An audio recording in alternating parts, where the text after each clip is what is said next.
आप सब लोगों का अभिवादन। परसाई मंच का मैं आभारी हूं कि आपने इस सम्मान के लिए मेरा चयन किया। वो चयन समिति, उन सब का भी मैं अभिवादन करता हूं। समय कम है और हमें बाकी कलाकारों को भी सुनना है। मैं कुलदीप सिंह जी को भी बधाई और शुभकामनाएं देता हूं।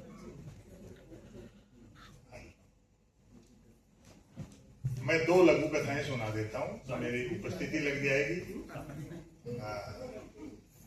सच बताऊं कि इन दिनों बड़ा निराशा का सा माहौल है पूरे देश में। इन दिनों क्या करीब 20-25 ग्लोबलाइजेशन के बाद से समझिए 10-12 साल में थोड़ा ज्यादा बढ़ गया। चुनौतियां भी ज्यादा हैं।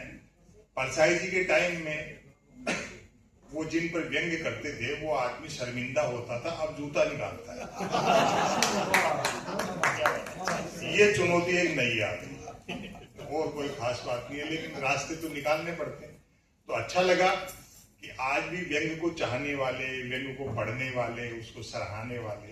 और मैं भी जब कवि सम्मेलनों में जाता हूँ तो मेरी कोशिश रहती है कि तमाम जो मेरे से पहले के व्यंग्यकार हैं, मैं कोई ना कोई पंक्ति उनकी उनके नाम से सुनाऊं।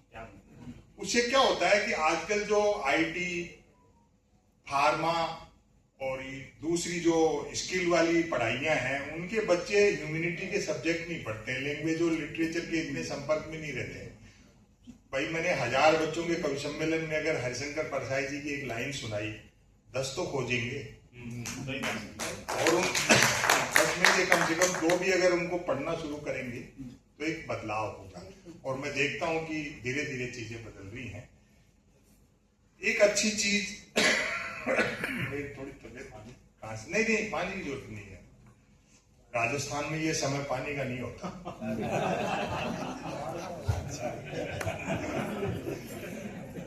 हमारे यहाँ 8 बजे बंद हो जाती है।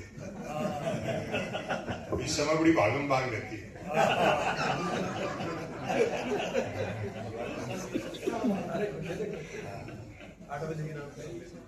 इस तरह के संवाद जो है, लोगों का मेल मिलाप बहुत जरूरी है। क्योंकि आप देखो कितने लोगों से मिले हैं। जितना लैंग्वेज से सीखता है आदमी, उससे ज्यादा कहीं बॉडी लैंग्वेज से सीखता है। हम एक दूसरे की साइकोलॉजी पढ़ते हैं, उसकी भाषा, इन दिनों क्या नया सोचा जा रहा है। तो मैं निवेदन करूंगा परसाई मंच या ऐसे दूसरे लोग, अगर हम इस तरह के आंदोलन को नए बच्चों में ले जा सकें, कॉलेज में, यूनिवर्सिटीज में, स्कूलों में, जो बच्चे साहित्य से अब उतना संपर्क नहीं रह गए हैं, तो हम परसाई जी और तमाम जो व्यंग्यकार हैं उनकी बात वहां तक भी पहुंच पाएंगे। हमारी तो कोशिश रहती है कवि सम्मेलन मुशायरों में 2 लघु कथा सुना देता हूं। Breaking news. एक तो जो मंच की रचना है वो वैसे नहीं पढ़ी जाती जैसे परसाई जी को आपने पढ़ा। वहां क्या हर IQ लेवल के लोग होते हैं। एक पोस्ट ग्रेजुएट भी है, एक नॉन मैट्रिक भी है, एक साक्षर भी है, एक बहुत ज्यादा पढ़ा लिखा PhD होल्डर भी है। तो कुछ ऐसा लिखना पड़ता है जो सुनाते सबके गले उतर जाए। उसमें फिर कारीगरी करनी पड़ती है। अब ये पूरी 20 पेज की एक कहानी है मेरे 3 व्यंग्य संग्रह राजकमल प्रकाशन से आ चुके हैं। 1 मंजिला मकान में लिफ्ट, निठल्ले बहुत बिजी हैं और बुद्धि प्रकाश 2014 के पहले एक व्यंग्य है। उसमें एक नई कहानी है। एक राजा है सत्य दमन और उसका मंत्री है शांति रिपू। तो उसी में मीडिया को लेके एक है, उसको मैंने कथा बनाई, वो सुनिए आप। वैसे तो YouTube पे सुनते रहते हैं, लेकिन वो हमारे सुरेंद्र शर्मा जी कहते हैं ना कि YouTube पर सुनकर के आप हंस सकते हो, ताली नहीं बजा सकते। ये सुख इसी में है। Breaking news. आत्मनिर्भर नामक राज्य में डिजिटल क्रांति भले होने को थी, पर न्यूज क्रांति हो चुकी थी। न्यूज चैनल खबरें तलाशते नहीं गढ़ते थे और देते नहीं फैलाते थे। ब्रेकिंग न्यूज की तो मारामारी रहती थी। एक दिन ज्यों ही राजा नहाकर स्नान घर से निकला, त्यों ही एक न्यूज चैनल ने ब्रेकिंग न्यूज दागी। राजा नहाया। दूसरे न्यूज चैनल ने खुशी जाहिर की, राजा आज भी नहाया।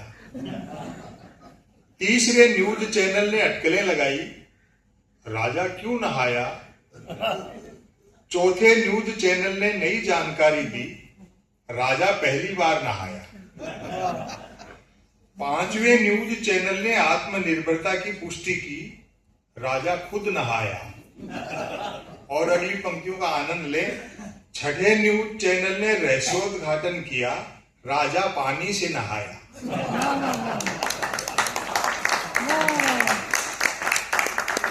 सातवें न्यूज चैनल ने ब्रेकिंग न्यूज में गर्मी भरी, राजा गर्म पानी से नहाया। आठवां न्यूज चैनल गर्वित हुआ, राजा चुल्लू भर पानी से नहाया। 9वें न्यूज चैनल ने स्थिति और साफ की, राजा साफ पानी से नहाया। 10वें न्यूज चैनल ने गुप्त जानकारी दी, राजा अकेला नहाया। 11वें न्यूज चैनल ने राहत भरी ब्रेकिंग न्यूज चलाई, राजा आज तो नहाया। और अंतिम है 12वें न्यूज चैनल ने तो सब पर पानी फेर दिया, राजा गीले पानी से नहाया।